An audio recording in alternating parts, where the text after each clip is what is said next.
எல்லாருக்கும் வணக்கம். இன்றைக்கி என்ன பார்க்க போகிறோம் அப்படின்னா, இன்றைக்கி விலாகில் வந்து மார்னிங் எழுந்து வந்து கோலம் போட்டாச்சு. ஸோ சிம்பிளான கோலம் தான் போட்டிருக்கோம். ரொம்ப பெருசாக வந்து போட முடியல. அதனால் சின்னதாக வந்து கோல குழலால் வந்து சும்மா அந்த 4 இழை கொண்ட கோல குழலால் அப்படியே வந்து கோலம் போட்டாச்சு. அடுத்தது தான் வந்து நம்ம நெக்ஸ்ட் ஒவ்வொன்றா வந்து பார்க்க போகிறோம். அடுத்தது வந்து பார்த்திங்க அப்படின்னா, நம்ம மரத்தில் வந்து கொஞ்சம் எலுமிச்சம்பழமும் இருந்தது. நல்லா வந்து பெருசாக இருக்குது பாருங்கள். காயெல்லாம் வந்து ரொம்பவே பெருசாக இருக்குது. ஸோ அதையும் வந்து பறித்து எடுத்துக்கலாம் அப்படின்னு சொல்லிட்டு பறிச்சிட்டேன். ஒரு பழமே எவ்வளோ பெருசு இருக்குது பாருங்கள். கிட்டத்தட்ட ஒரு ஆரஞ்சு 3/4 சைஸுக்கு இருக்குது. அந்த மாதிரி வந்து பழங்கள்லாம் கொஞ்சம் பெருசாகவே இருந்தது. ஸோ அதையும் வந்து நம்ம பறித்து எடுத்துக்கலாம் அப்படின்னு சொல்லிட்டு முன்னால் வந்து இது கையால் எட்டுற மாதிரி இருந்தது. அது வரைக்கும் நான் வந்து பறித்து எடுத்துட்டேன். இன்னும் கொஞ்சம் மரத்தில் மேலே இருக்குது. அதெல்லாம் அப்புறம் தான் வந்து பறிக்கணும். எனக்கு எட்டலை அப்படிங்கிறதுனால இப்போ எடுக்க முடியல. சொரட்டுக்கோல் வச்சு தான் அதெல்லாம் பறிக்கணும். இது வந்து முன்னாடியே இருந்தது. கொஞ்சம் பெருசாகவும் இருக்கா, கிட்டத்தட்ட அடுத்தது பழுக்கிற ஸ்டேஜில் வந்துடுது. அப்படிங்கிறதுனால பெருசாக இருக்குது. தொட்ட உடனே அப்படியே வந்துடுது. இதை பறித்து அப்படியே மூடி வச்சிட்டோம் அப்படின்னா குப்புன்னு நல்லா மஞ்சள் மசேர்னு பழுத்துரும். ஒரு 7 10 பழங்கிட்ட இருந்தது. அதனால் அது வரைக்கும் அப்படியே வந்து பறிச்சாச்சு. இது வந்து ரொம்ப இந்த மாதிரி அப்பப்போ பறிக்கிறது வந்து சாதம் கலக்கிறதுக்கு, ஜூஸ் போடுறதுக்கு இதுக்கெல்லாம் ரொம்பவே யூஸ்ஃபுல்லாக இருக்கும்.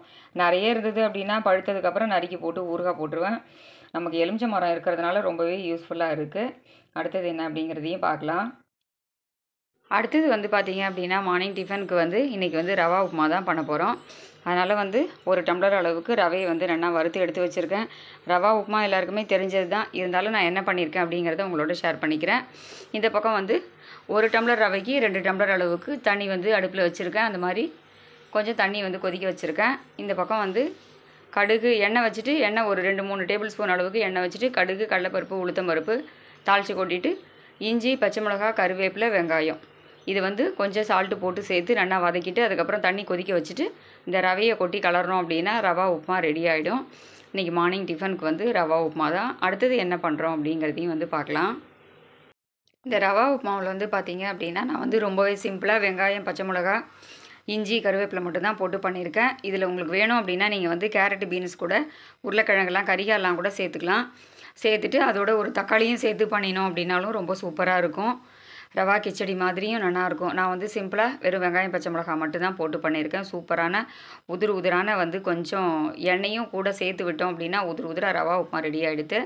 மார்னிங் டிஃபனுக்கு வந்து ரவா உப்புமா தான் இன்றைக்கி. அடுத்தது வந்து மத்தியானம் சமையல் என்ன அப்படின்னு தான் இன்றைக்கி வந்து நம்ம பார்க்க போகிறோம். காத்தால டிஃபன் என்ன அப்படின்னு பார்த்துட்டோம்.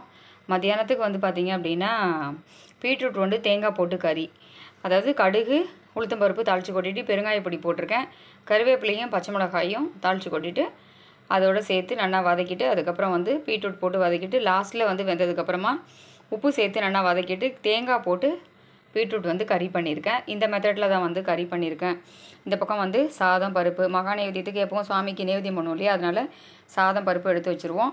சாதம், பருப்பு, பீட்ரூட் கறி, முருங்கைக்காய் சாம்பார், முருங்கைக்காய் தக்காளி போட்டு இப்போ தான் வந்து கொதிக்க இருக்குது சாம்பார் வந்து மணக்க சூப்பரான. பெருங்காயம், வெந்தயம்லாம் தாளித்து கொட்டி, கடுகு, வெந்தயம், பெருங்காயம் தாளித்து கொட்டிட்டு, அதுக்கப்புறம் முருங்கைக்காய் நறுக்கி போட்டு, தக்காளி, உப்பு, மஞ்சப்பொடி, சாம்பார் பொடி எல்லாமே போட்டுட்டு புளி கரைச்சி விட்டு, அதுக்கப்புறம் நல்லா கொதிச்சதுக்கப்புறம் பருப்பு வேக வச்சுருக்கோம் இல்லையா, அதை நல்லா மசித்து கொஞ்சம் தண்ணியும் விட்டு டைலூட் பண்ணி சாம்பாரில் கொதிக்க விட்டுட்டு கொத்தமல்லி, கருவேப்பிலை போட்டு இறக்கிட்டோம் அப்படின்னா மணக்க சூப்பரான முருங்கைக்காய் சாம்பார் ரெடி.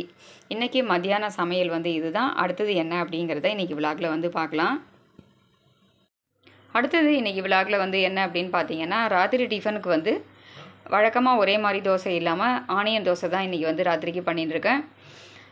எப்பவும் ஒரே மாதிரி நார்மல் தோசை தானே எப்பவும் பண்ணுறோம், அந்த மாதிரி இல்லாமல் கொஞ்சம் டிஃப்ரெண்ட்டாக இருக்கட்டும் அப்படின்னு சொல்லிட்டு ஆனியன் தோசை பண்ணிக்கலாம் அப்படிங்கிறதுனால ஆனியன் தோசையும் மத்தியானம் பண்ணினா முருங்கைக்காய் சாம்பார் தான் ராத்திரி டிஃபனுக்கு. ஸோ ஃபைனலி இன்றைக்கி இந்த வீடியோ உங்களுக்கு வந்து எல்லாருக்குமே இன்றைக்கி விலாக் வீடியோ பிடிச்சிருக்கும் அப்படின்னு நினைக்கிறேன். இதே மாதிரி மறுபடியும் வேறொரு வீடியோவில் சந்திக்கிறேன். நன்றி, வணக்கம்.